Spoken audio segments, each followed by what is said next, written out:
तो दोस्तों, आज हम बात करेंगे अनाहत चक्र के बारे में कि अनाहत चक्र होता क्या है। देखिए, अनाहत एक संस्कृत का शब्द है जिसका प्रयोग हम हृदय चक्र के लिए करते हैं। इस शब्द का शाब्दिक अर्थ है बिना आघात या अपराजय ध्वनि। ओम ओम की ध्वनि अनाहत का उत्तम उदाहरण है। ऐसा माना जाता है ओम का प्राकृतिक स्पंदन आज भी हमारे ब्रह्मांड में मौजूद है। नाद योग और योग क्रिया का अभ्यास आपको उस ध्यान की अवस्था को आसानी से प्राप्त करने में मदद कर सकते हैं। अब बात करते हैं कि अनाहत चक्र किस स्थान पर है और उससे संबंधित जो अंग है वो क्या है। देखिए, हृदय चक्र आपकी छाती के सामने और मध्य में यानी दाएं और बाएं शुभ के बीच में होती है।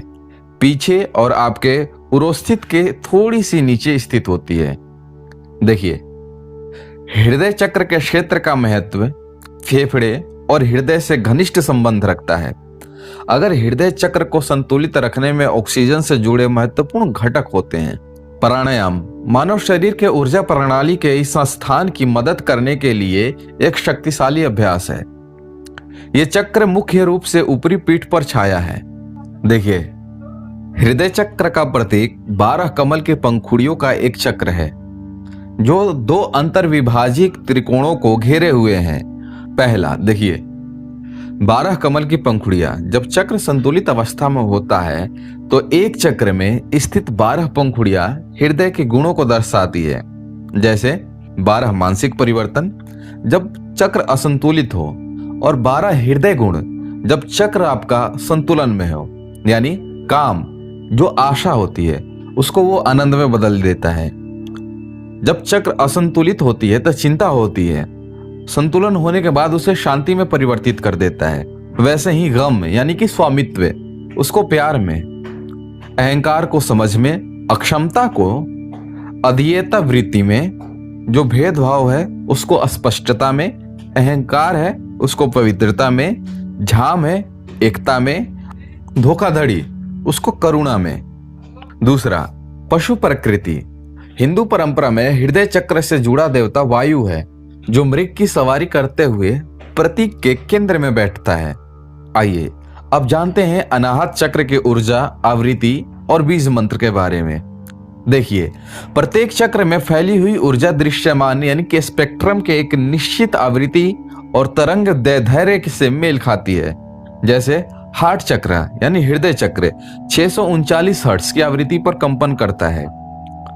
इस फ्रीक्वेंसी की आवाज भावनाओं को संतुलित करने और मूड को बेहतर बनाने के लिए किया जाता है। अगर इस फ्रीक्वेंसी का संगीत आप सुनते हैं तो ये आपको हृदय चक्र को खोलने में मददगार साबित हो सकता है। जब आप चिंतित होते हैं, अपने दिल में नकारात्मक भावनाओं को महसूस करते हैं या रिश्ते की समस्याएं होती है, यम हृदय चक्र के बीज मंत्र है, उसको 639 हर्ट्ज की आवृत्ति के अनुरूप सुनिए। यह मंत्र हमारे शरीर में वायु और प्राण इन दोनों के नियंत्रण से जुड़ा हुआ है। आइए जानते हैं कि हृदय चक्र की विशेषताएं क्या हैं। देखिए, हृदय चक्र करुणा, सहानुभूति, संबंध और क्षमा का नियंत्रण केंद्र है। ये आपको जीवन में किसी भी स्थिति का अनुभव करने और स्वीकार करने देता है, चाहे परिस्थितियां आपके पक्ष में हो या आपके विरुद्ध में हो। उम्मीद छोड़ दीजिए। जब हमारी परिभाषाओं के अनुसार अपेक्षाएं पूरी नहीं होती तो हमें दुख होता है, तो जाने दो और जीवन से उम्मीदों को मुक्त कर दो। कर्म योग हमें यही सिखाता है। अपेक्षा मुक्त होने पर प्रेम बिना शर्त प्रवाहित होता है और इस प्रकार आप पूरी तरह से खिले हुए हृदय चक्र को महसूस कर सकते हैं। अपनी अटैचमेंट को जारी रखें। देखिए, इच्छा खोने का भय देती है और इसीलिए दुख भी देती है। जो हमें खुशी देता है वही हमें दर्द भी देता है। जब हम अपने अहंकार का समर्पण कर सकते हैं तो हम भौतिक दुनिया से जुड़ी इच्छाओं के शिकार नहीं होते। जीवन में विकसित होने के लिए मोह भावों को तोड़ना होगा, अपेक्षाओं को हटाना होगा और प्रेम को बिना शर्त और दिव्य बनाना होगा। तीसरा, अपने रिश्तों पर भरोसा रखें। देखिए, पूरी जागरूकता के साथ संबंधों पर भरोसा करना ही अनाहत पर आधारित है। कोई किसी के साथ विश्वासघात नहीं करता। बल्कि अपनी धारणाओं, सीमाओं और प्राथमिकताओं को भय के अनुसार कार्य करता है। चौथा, क्षमा। दर्द छोड़ो और चोट पहुंचाओ और उन लोगों को माफ कर दो जो जानबूझकर या अनजाने में चोट पहुंचाते हैं, क्योंकि अकेले ही तुम आजाद हो जाओगे। तो आइए जानते हैं कि कैसे पता चलेगा कि हमारा हृदय चक्र संतुलित है या नहीं। जब हमारा हृदय चक्र संतुलित और खुला होता है तो हमारे भीतर प्रेम और करुणा की तरंगे प्रवाहित होती है, जिससे हम दूसरों को और स्वयं को जल्दी से क्षमा करना और स्वीकार करने में सक्षम हो जाते हैं। अनाहत चक्र को संतुलित करने से हम बिना शर्त प्यार के माध्यम से अपनी भावनात्मकता दर्द को दूर कर सकते हैं। देखिए, प्राचीन क्लासिक्स का मानना था कि हमारी जीव आत्मा हृदय चक्र में निवास करती है, जो हमारे भौतिक स्व का दिव्य स्व के लिए संक्रमण क्षेत्र है। जैसे जैसे हृदय केंद्र प्रेम और करुणा के साथ फैलता है, हमारी आंतरिक शांति अंकुर खुल और विकसित हो जाता है। अगर हमारा अनाहत चक्र संतुलित होता है, देखिए, आपका प्रकृति के साथ सद्भाव होगा, आप बिना शर्त प्रेम करेंगे, सकारात्मक तटस्थता होगी आपके पास, आप सामंजस्यपूर्ण संबंधों को आगे बढ़ाएंगे, स्वयं या दूसरों का गैर न्यायिक संबंध नहीं रखेंगे, आप करुणामय रहेंगे, आप शांतिपूर्ण रहेंगे। असंतुलित हृदय चक्र के लक्षण और इसके कारण, देखिए, अगर आपका अनाहत यानी कि हृदय चक्र असंतुलित होगा तो आपके अंदर अकेलापन, ईर्ष्या, द्वेष, अप्रसन्नता, क्षमा करने में असमर्थता, निष्क्रिय आक्रामकता, प्यार करने में असमर्थता, अनुमान, सहानुभूति की कमी और गला घोटने वाला व्यवहार आपके साथ हो सकता है। तो हम हृदय चक्र को कैसे संतुलित कर सकते हैं? पहला, कर्मयोग सिद्धांतों को शामिल करना होगा। यानी कर्मयोग वो मार्ग है जो व्यक्ति को फल की चिंता किए बिना अपने कर्तव्य का पालन करने पर जोर देता है। कर्मयोग सिद्धांतों को शामिल करने से आपको हृदय चक्र खोलने में मदद मिल सकती है। पहला, लगाव के बिना अनुभव करें।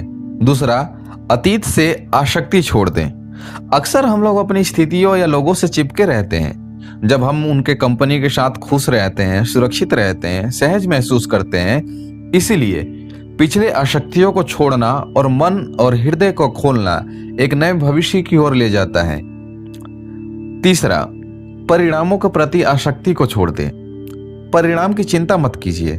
परिणाम की चिंता किए बिना वर्तमान के साथ शांति बनाइए। अनिश्चितता को जानने और उसे स्वीकार करने की आवश्यकता को छोड़ दें। जीवन कैसे चलेगा इसकी कोई गारंटी नहीं है, बस आज अच्छे से जियो। चौथा, भावनाओं के प्रति आसक्ति को जाने दो। समझे कि दर्द अपरिहार्य है, आप महत्वपूर्ण चीजों को खो देंगे और कुछ हद तक दर्द महसूस करेंगे, लेकिन यह उतना बुरा नहीं है जितना आप सोचते हैं।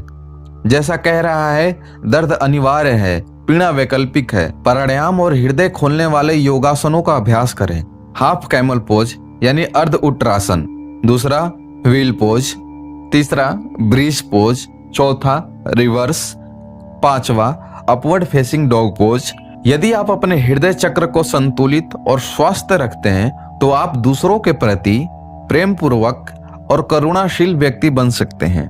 लेकिन दूसरों को क्षमा, प्रेम और दया दें, क्योंकि यही एक ऐसी चीज है जो हृदय चक्र आपको करने में सहायता कर रहा है।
ये वो ध्वनि करता है जो किसी वस्तु से टकराकर कोई परिणाम को उत्पन्न करती है। देखिए,